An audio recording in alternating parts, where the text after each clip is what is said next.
Thank you very much, Congressman Santos. So House Bill, we proceed to House Bill 2037, Representative, of course, Edgar Irice. Thank you, Mr. Chair. Bago po ako magsalita, humingi na ako ng paumanhin. Trabaho lang, walang personalan. This is now my 5th term in Congress, and I have consistently fought for the enactment of the anti-political dynasty law, not only as a sworn duty to uphold Article 2, Section 26 of the 1987 Constitution, but as part of my lifelong battle against political dynasties. My advocacy against political dynasties predates the 1987 Constitution. For more than 4 decades, I have fought entrenched dynasties in my city. Personal ko pong naranasan bilang isang ordinaryong kabataan noon, walang sikat na apelyido, walang kamag-anak na politiko kung paano hamakin, alipustahin at takutin ang isang taong gustong maglingkod sa bayan. Alam ko kung papaano sumuot sa butas ng karayom upang makapasok sa paglilingkod sa bayan. I was bullied. I was chased by goons. My family was threatened. Our headquarters were ransacked. My supporters were hurt and intimidated. Barangay and SK officials who supported me, my candidacy, were suspended, harassed, and punished. These are not theories to me. Ito ay buhay na karanasan. That is why I know both in my heart and in my mind the mindset of entrenched political dynasties. Their mindset revolves around entitlement. They see themselves as natural leaders, as if governance is a family inheritance and a divine right. They convince themselves that the people cannot thrive without their continued presence. In their minds, political positions become family heirlooms rather than a public trust. And this mindset weakens democracy. Lumakas at tumaba ang mga political dynasties noong panahon ng rehimeng Marcos. The dictatorship found it convenient to sustain regional and provincial dynasties to remain in power and suppress dissent. The principle was simple. You scratch my back, and I'll scratch yours. And we both remain in power. In doing so, public funds became dangerous tools to perpetuate dynasties. Principles of public finance were ignored. All that mattered was to stay in power. The result? From being the second biggest economy in Asia in the 1960s, napag-iwanan na tayo ng mga bansang dati malayong-malayo ang ekonomiya sa atin. Ang pinakamahihirap na communities sa ating bansa ay pinangungunahan ng mga political dynasties.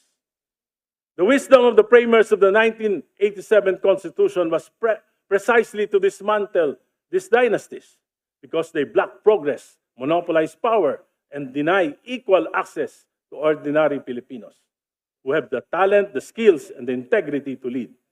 My colleagues, let us not forget the violence born out of greed for power. The assassination of Senator Ninoy Aquino in 1983, the killing of Evelio Javier of Antique, the Maguindanao massacre in 2009, and many others whose names history may not fully remember, but whose blood stains our democracy. My version of the anti-political dynasty bill is the product of persistent and principled advocacy. In fact, this was the first proposal that passed Congress, the Committee on Suffrage and Electoral Reforms in 2015. It reached the plenary, was debated, was eventually archived because the forces of political dynasties refused to surrender even a single vestige of their power. This proposal is a reasonable and enforceable compromise. It allows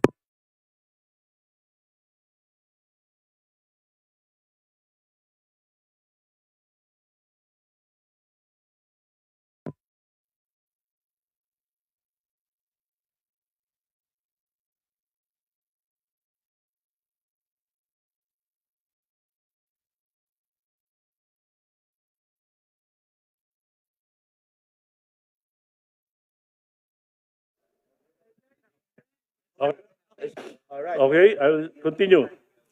It allows only 2 members of a family to hold public office simultaneously. One at the national level and one at the local level. If passed, that dynasty will definitely disappear. It limits the prohibition to the second degree of consanguinity, meaning it applies only to the immediate family household, mag-ama, maglolo, magkakapatid, at kanilang mga asawa. Beyond the household, enforceability becomes unrealistic and arbitrary. Hindi makatwiran at hindi na epektibo kung pati magpipinsan at mas malayong kamag-anak ay babawalan. My bill is easy to enforce. Kung ang iyong immediate family ay hindi magkasundo at sabay-sabay kayong kakandidato, pareho kayong madidisqualify. Simple lang ang katwiran. Kung ang sarili mong pamilya ay hindi mo kayang pagkaisahin, paano mo pamumunuan at pagkakaisahin ang bayan?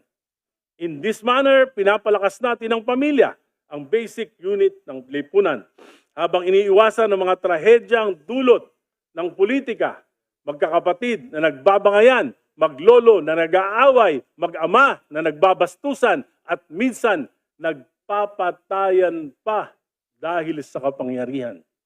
This proposal is not an attack on families. It is a defense of democracy. There are good dynasties who brought progress in their localities, but they are exceptions rather than the rule. If they are truly good, then 1 or 2 of them can lead the government. For the rest of them, they can choose to serve through community work or businesses that can help our country. This bill fulfills our constitutional duty as we see the consequence of decades of our inaction. Ghost projects, politicized social aid, and the mismanagement of public finance. Tama na? Sobra na? Ngayon na, ipasa na natin ang batas na ito. Salamat po. Thank you very much, Congressman Irice. Now we proceed to House Bill. Okay, before we do that, I'd like to acknowledge Congressman Antonino Roman III of the 1st District of Bataan. Thank you very much, sir, for joining us today. And one of the authors of the House Bills, House Bills on Political Dynasty from the 2nd District of Surigao del Norte, Honorable Bernadette Barbers. Thank you, ma'am po, sa pagdalo. Now we proceed to the next House Bill, which is House Bill 2131, authored by Representative Laila De Lima of the ML Party List. Mr. Chair, dear colleagues, thank you. I'm actually adopting as my sponsorship